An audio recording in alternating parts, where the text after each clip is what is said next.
Just another brother with another humble question. Just another brother with another humble question.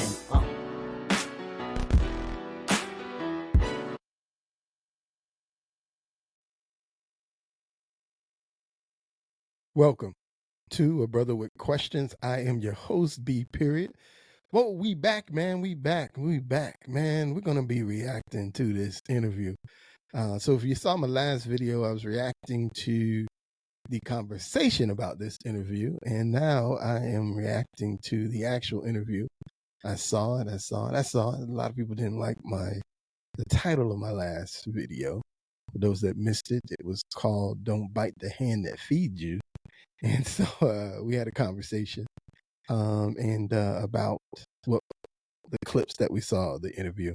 And so now the actual interview is here. And I'm going to be honest with you. I'm going to play a couple of things from the interview. But for me, everything I said in my "Don't Bite the Hand That Feeds You" video, to me, has proven to be true based on watching the entire video. And I'll get into some of those reasons why, but I feel like I'm vindicated from a video because the couple comments that I saw were talking about how I was commenting even before seeing the interview. But after seeing the interview, everything that I said holds to be true. And so they before I forget, please like, subscribe to the channel, man. Click share for me too. Share it with somebody. Let them know. Did you see this dude, Brother with Questions? He be tripping, man. That's what my wife told me. I was tripping, but that's okay. Let's just go over, run down some of the topics. So he set him up. You know what I'm saying? He did the good setup, right? He did the good setup. He started him off easy. He started him off with a little intro, of course, praising, congratulating him on what he's done in life. Then he started him off with some of the news on X. He hit him with a couple of Donald Trumps. Hey, Donald Trump, I saw you had lunch with Donald Trump. What did you think about that? What did he have to say? Then they went to more Elon praise, right? They talked about the new Tesla Roadster that's coming out. Sounds amazing. The man said he's going to do 0 to 60 in less than a second. Are you kidding me? Oh, all right. I got to get me one of them things, man. Then he talked about Elon Musk. And Elon Musk talks about how he relaxes playing video games. And then Don started hitting him with the hard stuff. So then Don hit him with, and I'm just run down the topics, and we're gonna go through a couple clips anyway. Hit him with his tweeting and drug use. Then he hit him with another tweet that he made that Don Lemon circled, and sort of he had a box that he was going for, and so he was saying that he was referring to the Great Replacement theory related to Jews. So he hit him with that. Then he hit him with how content is moderated on X. Then he hit him with the famous DEI. Everybody's talking about DEI. Then he hit him with some trans rights, and then he closed it out talking about advertisers on X. So Don set him up with some easy stuff, and then he started hitting with the hard stuff, and that's as the questions got more and more. You could see as you watched the interview, you could see how Elon was getting more and more agitated by some of the questions and some of the remarks from Don as it went along. I was watching some of the comments on the video, and it was like, somebody said you could see the moment that Elon was like, you know what, he's done. and I feel what they were saying as you saw the pushback, or not even pushback. I looked at, you can tell a lot in how people look in their facial expressions. And I think you could tell a lot from Elon's facial expressions as this interview went along. But let's check out a couple clips, and then I'll close this out with my full thoughts on everything. So in this particular clip, this is where he talks about Elon and his ketamine prescription that he has. Listen, I'm not asking you anything that anyone else hasn't asked you about your controversial stuff that you tweet. You post a lot of controversial stuff. Is that considered blowing off steam?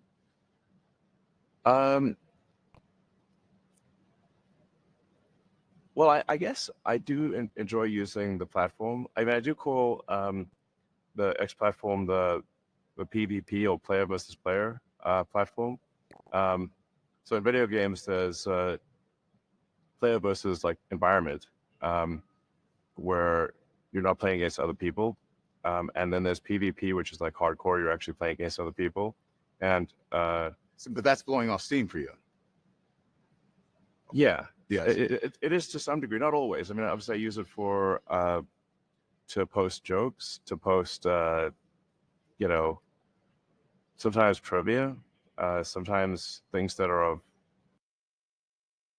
So he's talking about his use of Twitter, is what they're talking about there.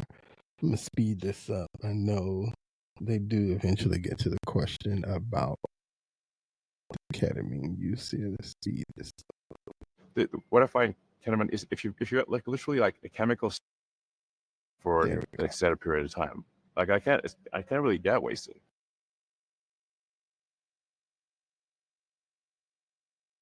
Things that are of great importance. So you do a lot of it at night, like late at night. So when you're doing this, are you sober when you do it? Almost Are always, you yes. under the influence of anything? No, I don't drink. I don't really. No. So you got no drink, no smoke, no nothing. I mean, you smoke pot with Rogan.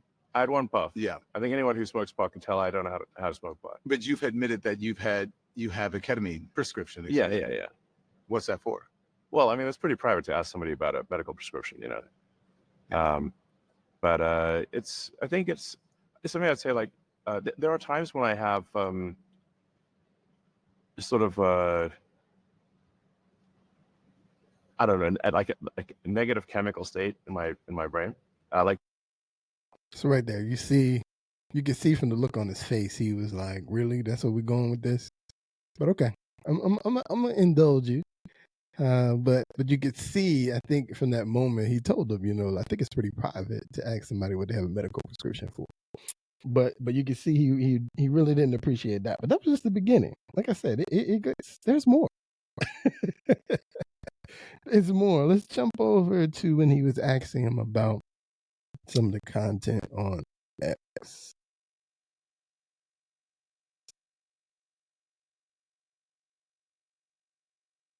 Here we go. You quoted a tweet that called it a Hispanic invasion. if I quote something, it doesn't mean I agree with everything in it.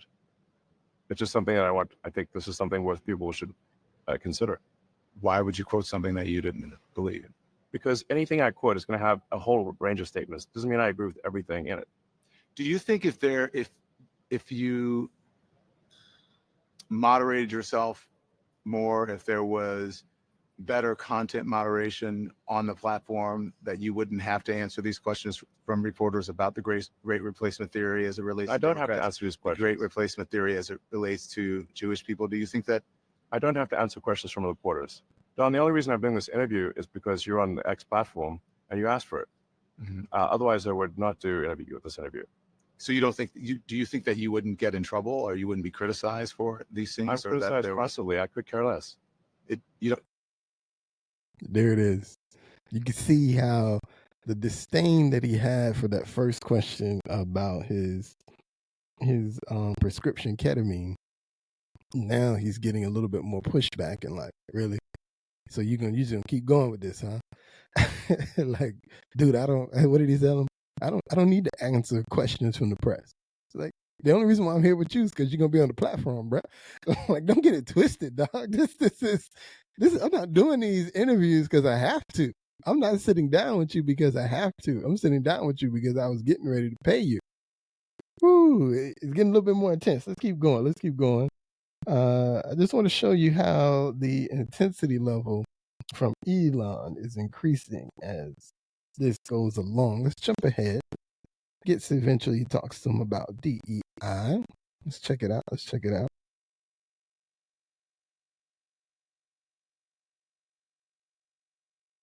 Okay, so listen, let's talk about diversity, equity, and inclusion. All right, that's been a target of yours lately on X. There was a repost of Ben Shapiro that you claim that DEI is killing people. Specifically, you point to medicine. You claim that DEI programs are putting people at risk.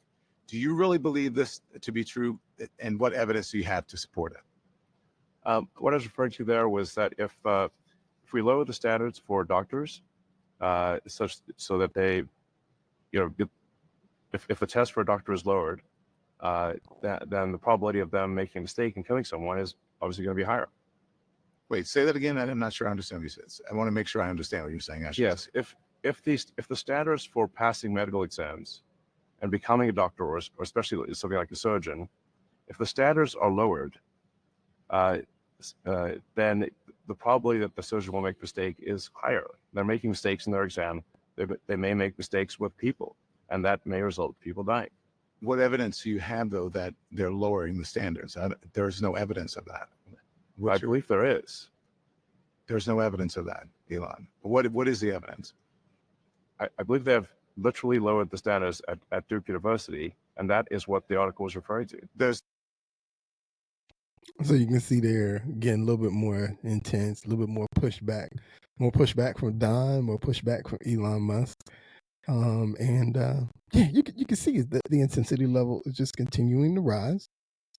Again, whether you agree with Elon that DEI is going to lower the standards, to me, it's really neither here nor there. I mean, everybody's entitled to their opinion about DEI. And for those that don't know, that refers to diversity, equity, and inclusion. And so clearly he thinks, though, that there are programs being put in place that are going to lower the standards. In this particular case, obviously they're talking about medical professionals, and Elon's assertion that if you lower those standards, it leads to potential higher risk in the future. Again, Elon is entitled to Elon's opinions, and what Elon thinks is what Elon thinks, is how I feel about that. But let's keep going. Let's see, we get a little bit higher. Here we go. We talk about the trans rights. Again, I just want to show you how the intensity of this conversation continues to increase. I did not. Let's talk about trans rights and the woke mind virus, because you talk about that a lot. You're right about that a lot on the thing. You have been deeply outspoken about the issue of trans rights. You posted trans rights. You posted that pronouns in bio mean the woke mind virus ate your brain. Do you know what the term woke actually means? It's come to mean a lot of things. But what originally it was meant to mean. It's just being aware of.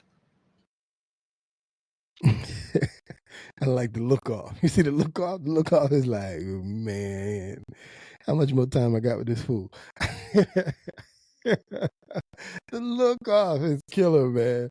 I'm telling you, the facial expressions are saying it all in this particular interview. I'm going to skip ahead to the last little part where it really, to me, hits the peak of it all.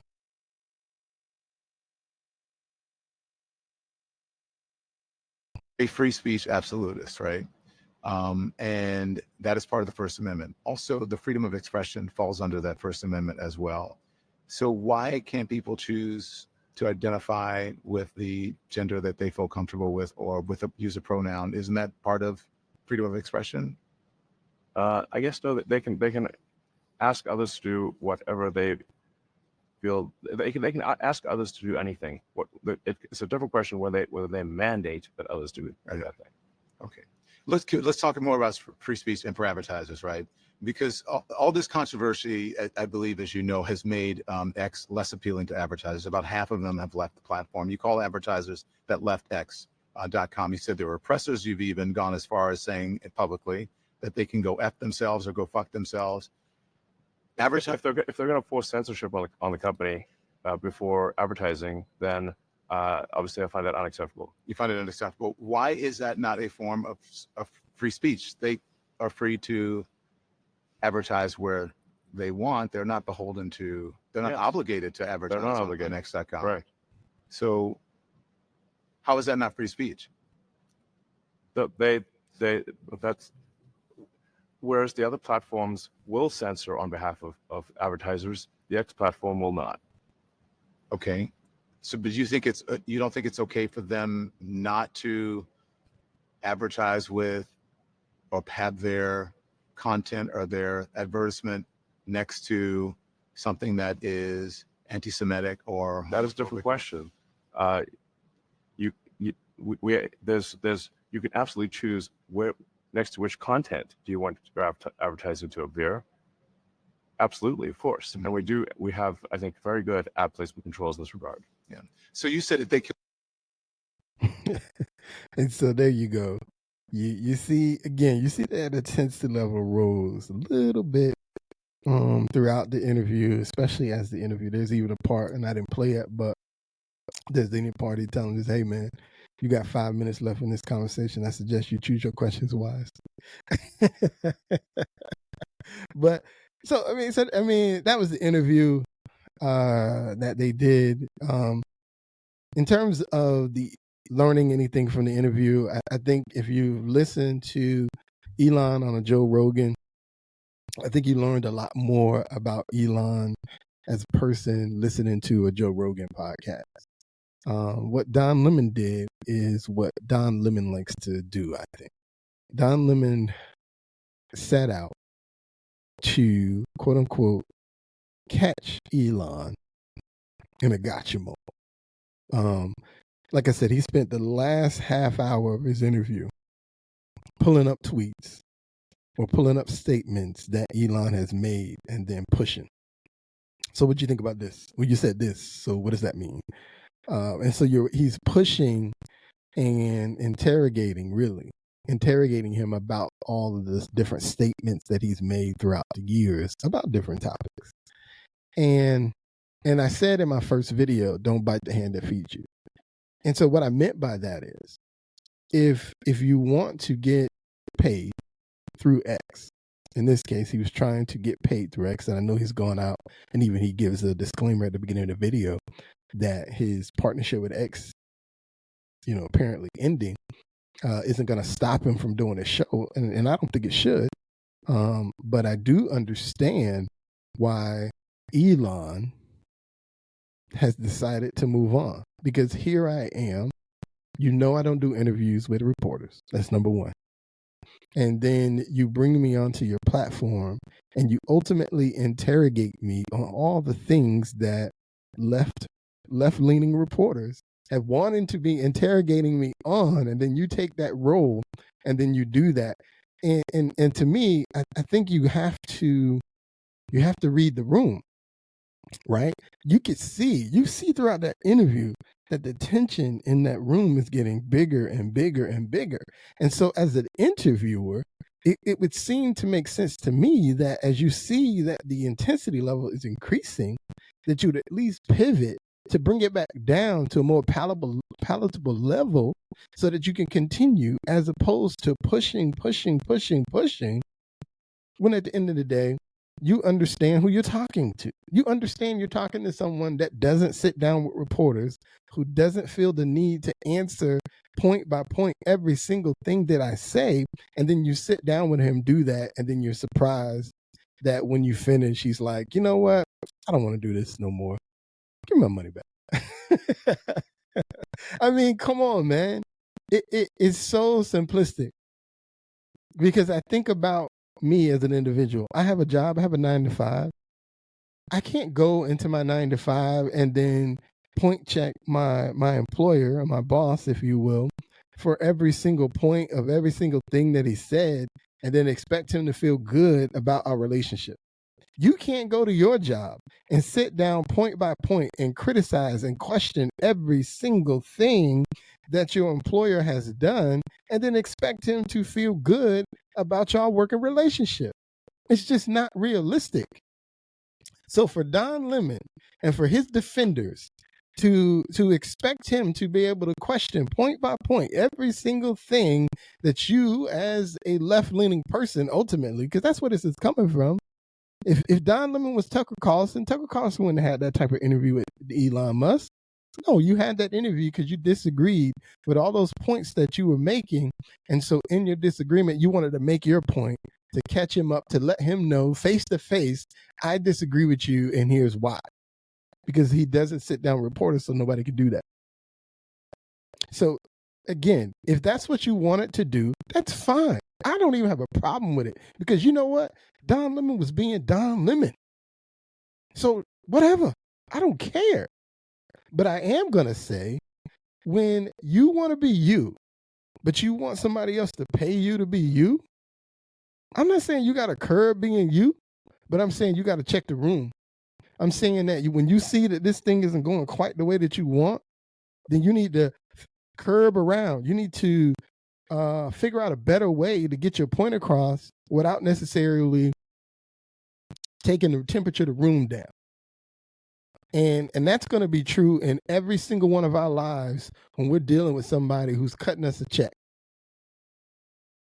And if we don't want to do that, if we feel like we should be able to have the right to say whatever we want to say anytime we want to say it, well then, you know what? Like Don Lemon, we're going to find out that those checks ain't going to always be cut in the manner in which we want them to be. Oh yeah, they're going to pay you for the time that you've done, but that doesn't necessarily mean they're going to keep you around. And Don Lemon learned that lesson. And quite frankly, we've all know that lesson. And so while anybody's surprised why this partnership is over, is you're tripping. Because none of y'all do that to y'all boss. None of y'all do that to the person who's cutting y'all a check. Y'all may push back, but y'all push back with respectability. Y'all push back and you learn when, and you read the room and understand when you need to pull back and curb around what you're saying, in the sense that, oh, well, let me pull back and say it this way instead. Y'all recognize that. In that interview, Don Lemon pushed, and then found out at the end, oh, he ain't like this. So I stand on what I said. Don't bite the hand that feeds you. And it's not about curbing who you are in order to get a check. It's not about that. It's about understanding the room and understanding when you need to pivot. The one thing I'll say, and the reason why I think he has good interviews with Joe Rogan, because Joe Rogan is not trying to check him on everything he said in life. Joe Rogan is trying to understand why he makes the decisions that he makes. Had Don Lemon went in that interview understanding or trying to understand why he makes the decisions he makes, I don't think he'd have been in this problem, in this issue. I think he still had that big old partnership with X. But the fact that you went in the point check and try and catch him up in gotcha moments, I think that's why you're there. And we can all agree that Don Lemon did what Don Lemon does, and he has a right to do that, and I think he does too. So I'm not even saying that he was wrong for doing what he did, but I am going to say, and I'm going to stick to it, don't bite the hand that feeds you. You want to push back, you want to call him out, fine, but don't get mad. And to his point, I don't think he's mad. He doesn't seem to be mad. But don't be surprised when they go, you know what? I'm good. I'm going to keep my checks. Have a nice day. Man on B, period. I appreciate y'all, and I'm out. Until next time.